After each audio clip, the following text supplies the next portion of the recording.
لڑائی کا معاملہ کیا، میں نے ان کے بدلے چکا دیے، لیکن جناب صدیق اکبر ہیں جن کے بدلے اور جن کے احسانات ابھی تک اسلام پر باقی ہیں، اور یہ احسانات میرا رب کل قیامت کے دن مکمل طور پر ادا فرمائیں گے۔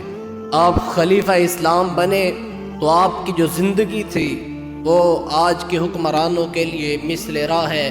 آپ پہلے دن چادروں کا کاروبار فرماتے تھے، تجارت کا کاروبار کرتے تھے۔ آپ باہر نکلے اور آپ کے ہاتھوں پر چند چادریں تھیں، آپ خلیفہ اسلام بنے تو جناب فاروق اعظم نے آپ کو روکا کہ امیر المومنین یہ چند چادریں لے کر کدھر جا رہے ہیں؟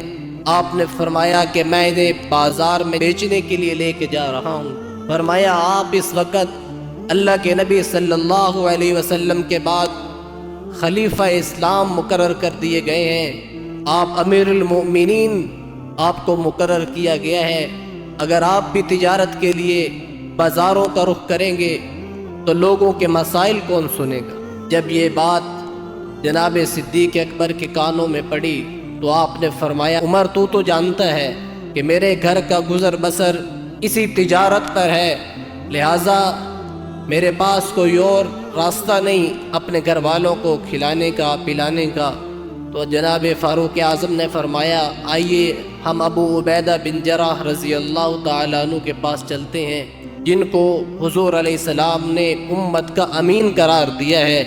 ہم ان سے کہتے ہیں کہ بیت المال میں اتنا وظیفہ خلیفہ اسلام کا بھی مقرر کیا جائے جتنا ایک عام مزدور کی مزدوری ہوتی ہے۔ تو فرمایا اس طرح آپ کے گھر کا نظام چلتا رہے گا اور آپ امت کے معاملوں میں آسانی کے ساتھ فیصلے فرمائیں گے۔ سیدنا عمر بن خطاب رضی اللہ تعالیٰ عنہ فرماتے ہیں ایک دن میں جناب صدیق اکبر کی خدمت میں حاضر ہوا تو میں نے دیکھا بڑے پریشان بیٹھے ہیں اور سامنے ایک رجسٹر کھول کے رکھا ہے۔ میں نے ذرا غور سے دیکھا تو اس پر لوگوں کے نام لکھے ہوئے تھے کہ مدینہ میں فلاں شخص ہے جو پاؤں سے معذور ہے، اور اس کے آگے اس کی خدمت کرنے کے لیے کوئی غلام مقرر تھا، اس غلام کا نام لکھا ہوا۔ میں نے آگے دیکھا تو ایک بوڑھی عورت کا نام لکھا ہوا تھا، اس کے گھر کا پتہ لکھا ہوا تھا، اور ساتھ ہی اس کے خادم کے نام کی جگہ پر خالی جگہ چھوڑی ہوئی تھی۔ تو میں نے یہ دیکھا تو میں نے اس بات کا خیال کیا کہ یہ جو میں دیکھ رہا ہوں اس عورت کا نام، میں کل صبح کو اس عورت کے گھر جاؤں گا اور اس کی خدمت کر کر اپنے اللہ کو راضی کروں گا۔ جناب فاروق اعظم فرماتے ہیں میں نے فجر کی نماز پڑھی اور میں اس بوڑھی عورت کے گھر چلا گیا، دروازے پر دستک دی، اندر سے آواز آئی کون؟ تو جناب فاروق اعظم نے فرمایا کہ اماں جان میرا نام عمر بن خطاب ہے، آپ کی خدمت کے لیے آیا ہوں، اگر کوئی خدمت ہو تو مجھے بتائیے۔ تو جناب نبی کریم صلی اللہ علیہ وسلم کے اس عظیم صحابی کو اس بوڑھی عورت نے کہا جو پہلے خدمت کرنے آتا ہے وہ تو خدمت کر کے جا چکا ہے۔ فرمایا اچھا آپ کا غلام آپ کا خادم مقرر کیا ہوا ہے؟ فرمایا ہاں وہ تو آپ سے پہلے آیا تھا اور اس نے تو آج تک کبھی نام بھی نہیں بتایا مجھے، آج تو پہلے دن آیا اور اپنا نام بتا رہا ہے۔ جناب فاروق اعظم فرمانے لگے میں نے دل میں سوچا کہ کل میں نماز فجر سے بھی پہلے آؤں گا اور اس بوڑھی عورت کی خدمت کر جاؤں گا، اس کے گھر کے کام کاج کر جاؤں گا۔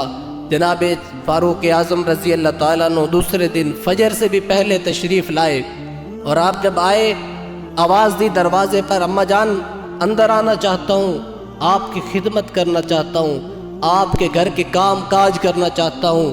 تو اس بوڑھی عورت نے کہا کہ اللہ تیرا بھلا کرے، جو میری خدمت کرنے آتا ہے وہ تو خدمت کر کے جا چکا ہے۔ تو بڑے حیران ہوئے اور جستجو میں لگ گئے کہ یہ کون شخص ہے جو اتنی جلدی آ کر اس بوڑھی عورت کے کام کر جاتا ہے۔ فرمایا میں تیسرے دن تہجد کی نماز سے بھی پہلے آ گیا کہ آج دیکھتا ہوں، اور چھپ کر میں بیٹھ گیا۔ فرمایا میں کیا دیکھتا ہوں؟ جناب صدیق اکبر رضی اللہ تعالیٰ عنہ بغیر جوتوں کے بالکل آہستہ آہستہ قدموں کے ساتھ آپ اس بوڑھی عورت کے دروازے پر آئے، دستک دی، پیچھے سے جناب فاروق اعظم رضی اللہ تعالیٰ عنہ کھڑے ہو گئے اور فرمایا اپنا نام بتاؤ، تم کون ہو؟ تو جناب صدیق اکبر رضی اللہ تعالیٰ عنہ پیچھے مڑے، فرمایا عمر، میں تمہارا بھائی ابو بکر ہوں۔ فرمایا امیر المومنین، آپ رات کو اس پہر میں اور بغیر جوتوں کے اس بوڑھی عورت کے گھر میں آئے؟ فرمایا جوتے اس لیے نہیں ڈال کے آتا کہ یہ وقت لوگوں کے سونے کا وقت ہوتا ہے۔ ابو بکر کو یہ گوارا نہیں کہ ابو بکر کے چلنے کی وجہ سے کسی کی آنکھ کھل جائے۔ ابو بکر کو یہ گوارا نہیں کہ ابو بکر آئے اور لوگوں کی نیندیں خراب کر دے۔ میرے عزیزوں، کبھی ہم نے بھی اس بات کو مد نظر رکھا ہے؟ ہم انہی لوگوں کے ماننے والے ہیں۔ ہماری کوشش ہوتی ہے ہم جہاں سے گزریں یا گھر میں جائیں یا محلے میں سے گزریں، ہماری کوشش ہوتی ہے کہ ہمارا آنے کا پتہ لگنا چاہیے لوگوں، لیکن یہ خلیفہ اسلام ہے، اللہ کے نبی صلی اللہ علیہ وسلم کے سسر ہے، جانشین مصطفیٰ صلی اللہ علیہ وسلم ہے۔ مقام کیا ہے؟ وَيَتَجَنَّبُهَا الْأَتْقَى الَّذِي يُؤْتِي مَالَهُ يَتَزَكَّى وَمَا لِأَحَدٍ عِندَهُ مِن نِعْمَةٍ تُجْزَى، کہ قرآن اترتا ہے ان کے صدقوں پر۔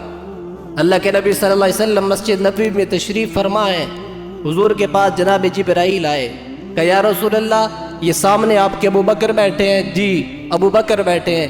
فرمایا اللہ ابو بکر کو سلام پیش کرتا ہے، اور ابو بکر سے کہیے اللہ پوچھ رہے ہیں ابو بکر اس حال میں اللہ سے راضی ہے یا اللہ سے ناراض ہے؟ جب حضور نے سیدنا ابو بکر صدیق رضی اللہ تعالیٰ عنہ کو یہ فرمایا کہ ابو بکر اللہ تمہیں سلام پیش کر رہے ہیں، اور فرمایا ابو بکر اللہ پوچھ رہے ہیں کہ ابو بکر اس حال میں مجھ سے راضی ہے یا ناراض ہے، تو جناب صدیق اکبر کے آنکھوں میں آنسو آ گئے اور فرمایا یا رسول اللہ صلی اللہ علیہ وسلم، بھلا ابو بکر بھی اپنے رب سے ناراض ہو سکتا ہے؟ آپ اپنے رب سے کہہ دیجئے ابو بکر ہر حال میں اپنے رب سے راضی ہے۔